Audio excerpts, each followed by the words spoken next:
जंगल में टुनी चिड़िया अपनी सास चमेली कौवी और जेठानी टुनटुनी चिड़िया के साथ रहती थी। करवा चौथ के दिन टुनी अपनी जेठानी के साथ बाजार जाती है।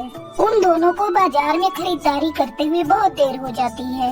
दीदी, बहुत देर हो गई, अब घर चलते हैं। माँ जी हम लोगों का इंतजार कर रही होंगी। हाँ, देर तो बहुत हो गई। तू ऐसा करिए, सारा सामान लेकर घर चल, मैं थोड़ा मेहंदी लगवा कर आती हूँ। दीदी, मेहंदी तो मुझे भी लगवानी है। तू क्या करेगी मेहंदी लगाकर?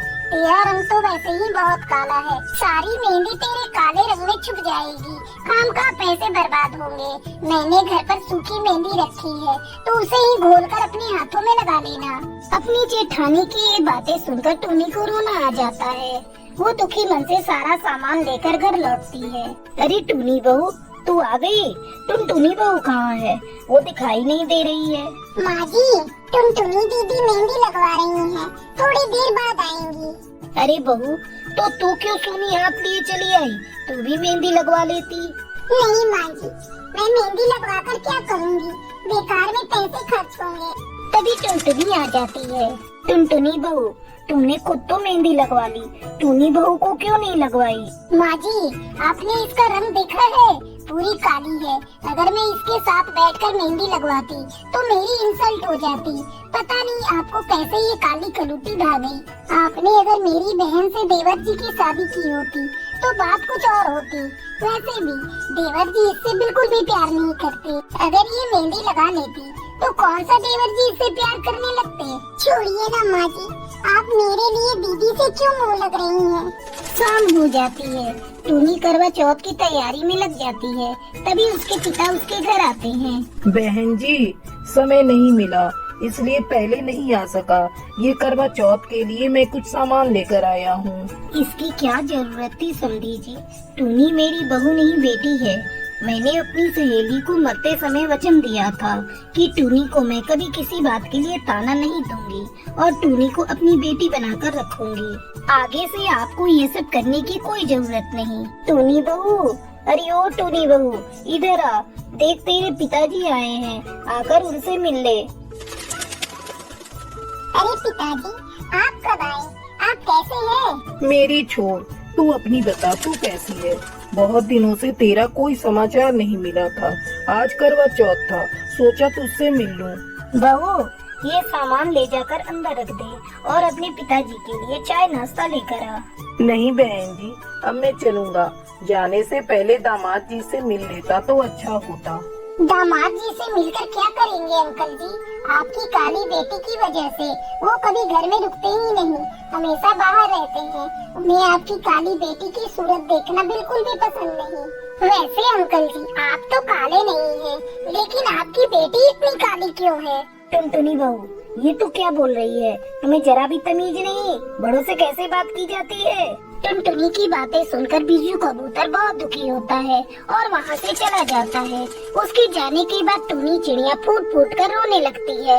बहू, तू मत रो, करवा माता सब ठीक करेंगी। तू जल्दी से तैयार हो जा, हम लोग चलकर करवा चौथ की पूजा करते हैं। पूजा के बाद टुनी का पति उसे पानी पिलाकर उसका व्रत खुलवाता है। टुनी चिड़िया करवा माता से अपने सुखी जीवन की कामना करती है और खुशी खुशी अपने परिवार में रहने लगती है।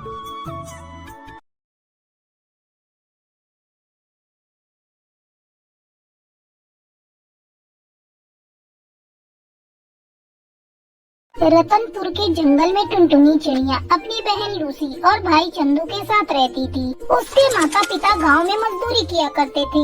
एक दिन जब वे दोनों मजदूरी कर रहे थे, तभी एक दीवार उन पर गिर जाती है और उसके नीचे दबकर दोनों की मौत हो जाती है। टुनटुनी को जब इस बात का पता चलता है तो वो अपने भाई और बहन के साथ वहाँ पहुँचती है। माँ, पिताजी, ये सब क्या हो गया? मैं अकेली लूसी और चंदू को कैसे संभालूंगी? कई दिन बीत गए, लेकिन तीनों भाई बहनों के आंखों के आंसू थम नहीं रहे थे। एक दिन उनकी मौसी टुनी चिड़िया उनके घर आती है। क्या बताओ टुनटुनी बेटा, दीदी और जीजाजी के बारे में सुनकर बहुत दुख हुआ। तुम तो जानती हो, मैं शहर में मेहंदी लगाने का काम करती हूँ और आजकल हर दिन कोई न कोई त्योहार होता है, इसलिए मुझे समय ही नहीं मिला। आज किसी तरह समय निकाल कर आई हूँ। टुनटुनी मासी, तुम्हें बताओ मैं अकेली कैसे घर संभालूं? लूसी और चंदू भी अभी छोटे हैं। माँ के जाने के बाद हम लोगों की पढ़ाई भी छूट गई। कुछ समझ में नहीं आ रहा है, घर का खर्च कैसे चलेगा? टुनटुनी बेटा, तू अपने भाई और बहन के साथ मेरे घर चल, मैं तुझे मेहंदी लगाना सिखाऊंगी। जब तू सीख जाएगी तो अपना खुद का मेहंदी लगाने का काम शुरू कर देना। बात तो आप सही कह रही हो मासी, अब इस घर में मैं ही बड़ी हूँ, तो मुझे ये कुछ न कुछ करना पड़ेगा। इस तरह टुनटुनी अपने भाई और बहन को लेकर अपनी मौसी के घर चली जाती है। बच्चों, ये लो भोजन, इसे तुम लोग खा लो और सो जाओ। अगले दिन से टोनी चिड़िया टुनटुनी को मेहंदी लगाना सिखाने लगती है। टुनटुनी मन लगाकर मेहंदी लगाना सीख रही थी। कुछ ही दिनों में वो अच्छी तरह से मेहंदी लगाना सीख जाती है और फिर वो पक्षियों को मेहंदी लगाने का काम शुरू कर देती है। 2 दिनों तक उसके पास कोई मेहंदी लगवाने नहीं आता है। टुनटुनी उदास बैठी थी, तभी एक पक्षी उसके पास आती है। ए मेहंदी वाली, तुम मुझे सुंदर सी मेहंदी लगा दो, मैं तुम्हें 500 रुपए दूंगी। हाँ मैडम, मैं आपको अभी सुंदर सी मेहंदी लगा देती हूँ। टुनटुनी उस पक्षी को मेहंदी लगा देती है। अरे वाह, तुम तो बहुत सुंदर मेहंदी लगाती हो। आज से 2 दिनों बाद करवा चौथ है। मेरे मोहल्ले के सभी पक्षी मेहंदी लगवाने शहर जाती हैं। ऐसा करो, इस बार तुम ही उन सबको मेहंदी लगा देना, तुम्हारी अच्छी कमाई हो जाएगी। ठीक है मैडम, आप मुझे अपना पता दे दीजिए, मैं समय से वहाँ पहुँच जाऊंगी। वो पक्षी टुनटुनी को 500 रुपए देती है और अपना पता देकर वहाँ से चली जाती है। उस दिन टुनटुनी खुशी खुशी घर आती है। मासी, ये देखो, आज की मेरी पहली कमाई और मुझे करवा चौथ पर मेहंदी लगाने का भी ऑर्डर मिला है। ये सब आपकी वजह से हुआ है मासी। अगर आपने मुझे हिम्मत नहीं दिया होता तो